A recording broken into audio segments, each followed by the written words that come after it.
على سيد المرسلين وعلى آله وأصحابه وذرياته وأهل بيته أجمعين. قال الله عز وجل في القرآن المجيد: أعوذ بالله من الشيطان الرجيم. بسم الله الرحمن الرحيم.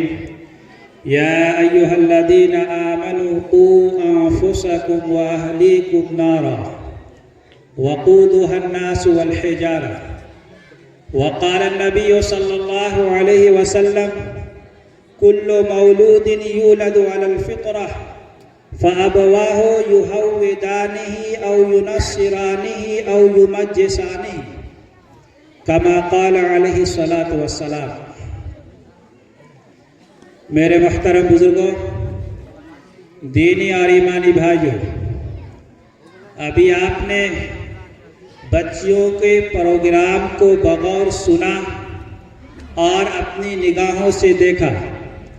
یقیناً آپ نے اپنی بچیوں کو دعاؤں سے بھی نوازا، انعامات سے بھی نوازا.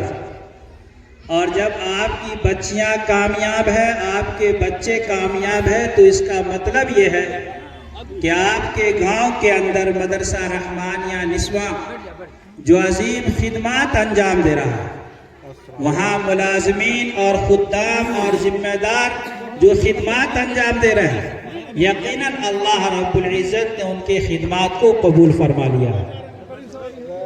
حضرات گرامی، ابھی ہمارے محترم و معظم بھائی مفتی مجاہد الاسلام صاحب نے بڑی قیمتی پیغامات دیے. اب اس کے بعد بھی ایک دو علماء باقی ہیں اور انشاءاللہ ہم سب ان کے بیانات کو سنیں گے، ان کے پیغام کو سنیں گے اور حضرت مولانا کی دعائیہ نشست میں شرکت کر کے اپنے گھروں کو روانہ ہوں گے. حضرات گرامی، اللہ رب العزت کی بے شمار نعمتیں ہمارا. حضرات گرامی، میں کہہ رہا تھا کہ اللہ رب العزت کی بے شمار نعمتیں ہم اور آپ پر ہر لمحہ بارش کی طرح برس رہی ہے. یہ صحت کی نعمت، جسم کے ایک ایک عضو اللہ کی عظیم نعمت ہے. اسی طرح سے یہ مال و دولت، زمین و جائیداد، یہ تمام کے تمام اللہ کی نعمتیں ہیں. اور اللہ کی نعمتیں اتنی تعداد میں ہیں، اتنی زیادہ ہے کہ خدا خود فرما رہا ہے کہ لوگوں، اگر میری نعمت کو گننے کے لیے بیٹھو گے، تھک مار کر بیٹھ جاؤ گے، لیکن میری نعمت کو گن نہیں سکتے. وَإِن تَعُدُّوا نِعْمَةَ اللَّهِ لَا تُحْصُوهَا. انہی نعمتوں میں سے ایک عظیم نعمت یہ اولاد کی نعمت ہے. اولاد کی نعمت ایک عظیم نعمت ہے. اور اولاد کی نعمت کی اہمیت اس شخص سے پوچھئے جو لا ولد ہے، جس کے پاس کوئی اولاد نہیں. اولاد کی نعمت اس شخص سے پوچھئے جن کے پاس نہ کوئی لڑکے کی شکل میں نہ لڑکی کی شکل میں کوئی اولاد ہے. اور یہ عظیم نعمت اتنی بڑی نعمت ہے کہ ہم اور آپ میں سے خدا نہ خواستہ، اللہ نہ کرے ایسا ہو کہ کسی کے بچے کی طبیعت خراب ہو جاتی ہے، کوئی مرض میں مبتلا ہو جاتا ہے. ہم اور آپ اس کو ڈاکٹر کے پاس لے جاتے ہیں، ڈاکٹر کہتا ہے کہ 5 لاکھ روپے لگیں گے، 10 لاکھ روپے لگیں گے. ہم اپنی پراپرٹی، اپنی زمین و جائیداد سب کچھ بیچ کر اپنے اس اولاد کی جان بچانے کی فکر کرتے ہیں. اس سے معلوم یہ ہوا کہ اولاد اللہ کی ایک عظیم نعمت ہے. اور اس اولاد جو عظیم نعمت ہے، اس کی قدر و قیمت اسی وقت ہوگی جب تک کہ اس کو صحیح نہج پہ نہ ڈالا جائے، جب تک کہ اس کے صحیح تعلیم اور تربیت کی فکر نہ کی جائے. اتنی عظیم نعمت ہے کہ انبیاء علیہ السلام اس کے لیے دعا کرتے تھے: اللہم ہب لی من الصالحین فبشرناہ بغلام حلیم. یہ اتنی عظیم نعمت ہے کہ صحابہ کرام رات کے وقت تہجد میں رو رو کر اپنی اولاد کے لیے دعا کیا کرتے تھے: ربنا هب لنا من ازواجنا وذرياتنا قرة اعین واجعلنا للمتقین اماما. صحابہ کرام دعا کرتے تھے: یا اللہ، ہماری بیویوں میں سے اور ہماری اولاد میں سے ایسی اولاد عطا فرما جو ہماری آنکھوں کی ٹھنڈک ہو. یہ دعائیں انبیاء کرام کیا کرتے تھے.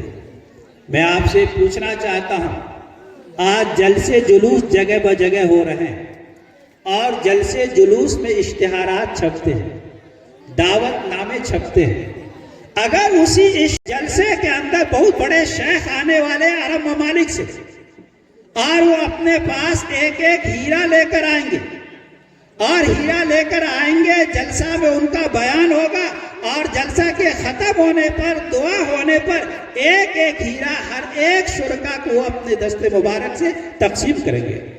تو میں سمجھتا ہوں اگر جلسہ ہو مغرب بعد عشاء بعد تو لوگ فجر کے بعد ہی بھیڑ لگانا شروع کریں گے اور مجمع کو سنبھالنا بڑا مشکل ہو جائے گا۔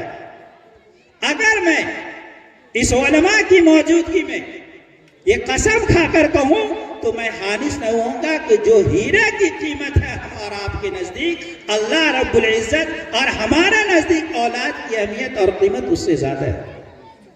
اب تھوڑی دیر کے لیے سمجھ لیجئے کہ وہ شیخ آئے پروگرام کے اندر، ان کا بیان ہوا، ان کی تقریر ہوئی، تمام کے تمام شرکا کو انہوں نے ایک ایک ہیرا دیے اور یہ کہا کہ اس ہیرا کو بہترین جوہری کے پاس لے کر جانا تاکہ بہترین طریقے سے اس کا خراش کر دے، تبھی اس کی قیمت لگے گی۔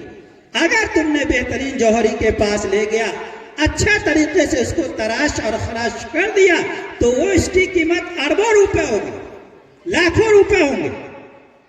لہذا جس شخص کو وہ ہیرا ملتا ہے وہ خوشی سے جھوم اٹھتا ہے، بلڈنگیں دیکھتا ہوا جاتا ہے کہ اس ہیرا کو بیچ کر ایسا مکان تعمیر کروں گا، گاڑیوں کو دیکھتا ہوا جاتا ہے کہ بہترین گاڑی خریدوں گا، بہترین کمپنی کھولوں گا۔ اس طرح کے وہ دماغ میں خیالات لے کر جاتا ہے اور جب ہیرا جوہری کے پاس لے کر جاتا ہے، جوہری بہترین انداز میں اس کو تراش دیتا ہے، خراش دیتا ہے، پھر اس کی قیمت لاکھوں اور اربوں روپے لگتی ہے تو خوشی سے جھوم اٹھتا ہے۔ میں آپ سے یہ کہنا چاہتا ہوں کہ جس طرح ہم لوگوں کی نگاہ میں اس اولاد کی قیمت ہے، اسی طرح سے بلکہ اس سے بھی زیادہ ہماری اولاد کی قیمت ہے، ہیرے سے زیادہ ہماری اولاد قیمتی ہے، لیکن ضرورت اس بات کی ہے کہ اس کو تراشا جائے، اس کو خراشا جائے۔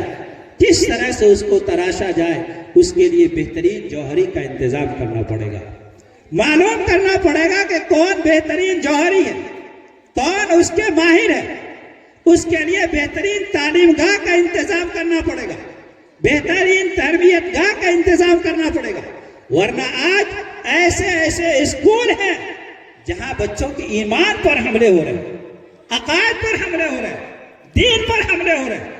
اس لیے ہر ذمہ دار کی یہ ذمہ داری ہوتی ہے کہ اپنے بچے جو امانت ہمارے پاس، اس کی تعلیم کے لیے، اس کی تربیت کے لیے ایسے اسکول کا انتظام کرے اور ایسے اسکول میں داخل کرے جس کا دماغ اچھا ہو، جس کا مزاج سیکولر ہو، جہاں عقائد کی بھی تعلیم ہو، دین کی بھی تعلیم ہو۔ ورنہ آج میرے بزرگوں بڑی افسوس کے ساتھ کہنا پڑ رہا ہے کہ ہر جگہ ایمان پر حملے ہو رہے ہیں، دین پر حملے ہو رہے ہیں، شریعت پر حملے ہو رہے ہیں۔